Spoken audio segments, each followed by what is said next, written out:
Hello, my name is M.Nida. I'm a paramedic student at Pierpont. Today we're going to talk about scene size up and scene safety. First off, what is the meaning of scene safety? Let you guys ponder on that for a minute. For me, I'm going to tell you what I think of it. It means that you are doing anything in your power to keep yourself and your partner safe during the whole extent of the call or the scene. It doesn't end when you have your patient in the back of the truck. While you're en route to the call, you can think about a basic plan on the equipment you may need, talk it over with your partner, or just run a scenario through your mind. Always look for hazards upon arrival of the scene. This can be done on a window view and a general impression, whichever you want to call it. See if you have any updates from dispatch. They may well provide you some more information. Always position the ambulance in a place to where you can back out of a scene or have a fast, efficient exit from any scene if it is not safe, or if you have a critical patient, you need to get low and go. Always determine your resources. Do you need the fire department?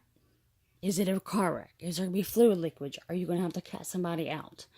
Is it a medical call? Is this an obese patient? Are you going to need lifting assistance? Any hazards on the call as far as needing law enforcement for your own personal safety? Is there someone angry? Is there a fight? Is there a gang issue related? So always take that into consideration. You can always post in the area or back out if you're not safe. Always locate your patient if it is a trauma call, like a car wreck. If there's more than 2 patients, you're going to need more hands. This is more people than you and your partner can take care of. It's always good to have extra crews instead of not enough. You can always cancel people, so never feel stupid for having too many people on a call. Look for the weather, which if it's ice, rain, snow, wind, gust, heat, and so forth. The terrain is a big issue in this area. Trails and mudslides, steep slopes. A lot of times you're going to need some extra hands to get these people out. Fire departments are wonderful for that in this area. Water. Never, ever go in water that you can't see the ground, or if it's raging. Always wait for water rescue.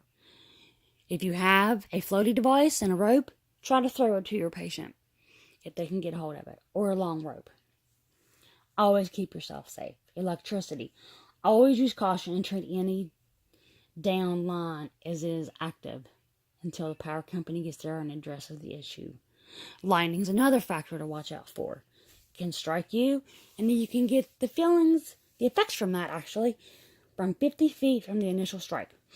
Always keep your eyes open. Confined spaces. Never enter a confined space unless you're properly trained. If not, you're going to have to wait. I know it's horrible. I know it's not fair. I know we're there to help these people, but we have to stay safe so we are not the patient ourselves. These are all fatal threats. You have threats of oxygen deficiency, explosives, cave-ins, machinery equipment, structural collapses, just to name a few. Hazardous materials, they're everywhere. Always use a field guide training book and have some binoculars on hand. That way you can see what you are dealing with. Violence. Follow your gut instinct. Look at your surroundings. Touched on that before. Always have an easy way out. If you are actually on scene, make sure you can get back to your truck. Always have an ambulance. Not an ambulance, actually. Hi, honey. My little boy came in. Always have a portable radio at your side in case you need to yell for backup. There's 5 components of a scene size up. I'm going to touch bases on each of these. First of all, it's always standard precaution, which is gloves, mask, and glasses. If you cannot wash your hands, use hand sanitizer and some wipes until you can get to the hospital and wash your hands efficiently. HEPA respirators and N95 respirators. Any call that may have airborne communicable diseases, always slap one of those on. Gowns, Always put a gown on if you're going to be dealing with blood splatter, other liquid splatter, anything like that, to keep your clothes clean. Disposable resuscitation equipment. If this is possible and your company provides it, use it. If you have to wash your intubation equipment, I would wash it in bleach, dry it off really good, and then put it back up. Always wipe your vehicle down, your ambulance down, the cot down, equipment down after every call. This is very, very important. Just remember, you would not want your family member on a nasty cot. The scene save continues until you arrive at the hospital and offload your patient. Always make sure you're safe in the back of the truck. This concludes my little BSI scene safe.